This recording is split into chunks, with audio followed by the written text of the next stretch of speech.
Oke, mari kita bongkar salah satu buku yang paling berpengaruh, tapi sekaligus paling kontroversial di zaman kita.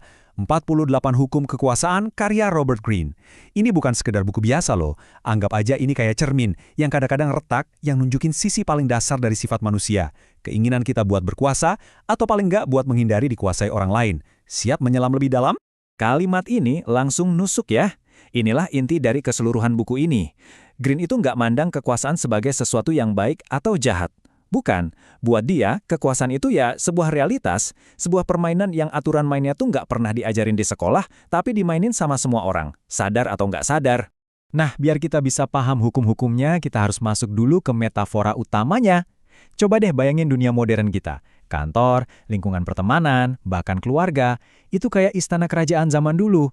Ada raja atau ratu, ya katakanlah itu atasan atau figur otoritas Anda, dan Anda itu salah satu punggawa istana yang lagi coba bertahan hidup.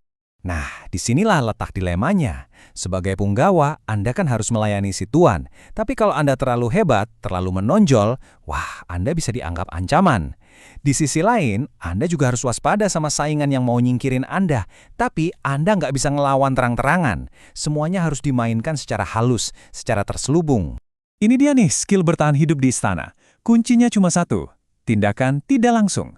Kalaupun Anda harus menjatuhkan lawan, lakukan dengan elegan, pakai sarung tangan beludru, dan pasang senyum paling manis. Senjata Anda itu pesona, strategi, dan keanggunan, bukan paksaan atau konfrontasi frontal.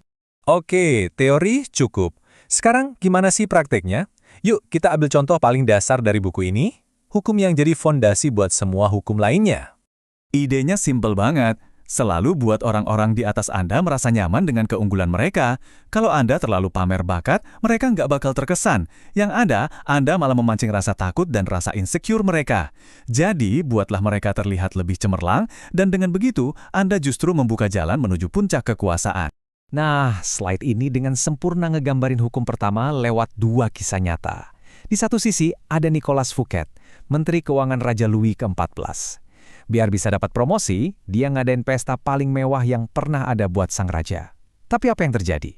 Setiap detail kemegahan pestanya justru bikin rajanya merasa kecil.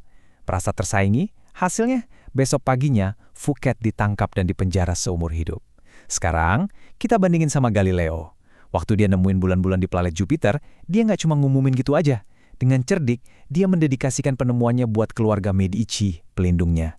Dia namain bulan-bulan itu Bintang Medician, seolah-olah 4 putra Medici lagi mengorbit ayah mereka yang agung. Galileo nggak bikin dirinya kelihatan pinter, dia bikin pelindungnya kelihatan hebat secara kosmik. Imbalannya, dia dapat posisi terhormat sebagai filsuf istana dengan gaji penuh. Beda banget kan? Jadi, ini poin pentingnya. Ini bukan soal Anda harus nahan-nahan bakat. Bukan.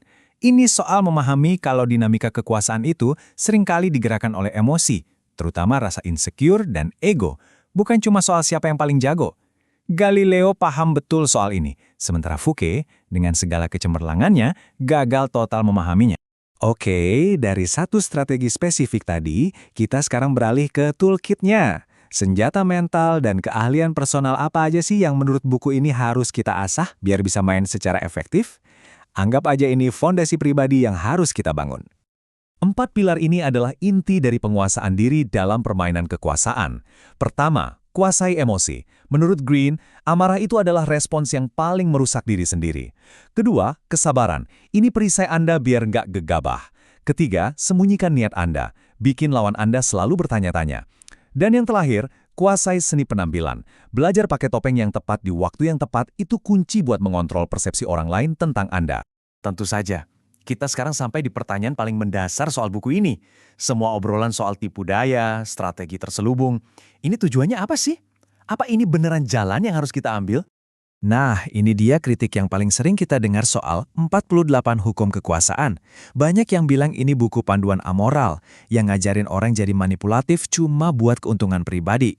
Tapi, apa sesederhana itu? Kalau menurut argumen bukunya sendiri bukan begitu.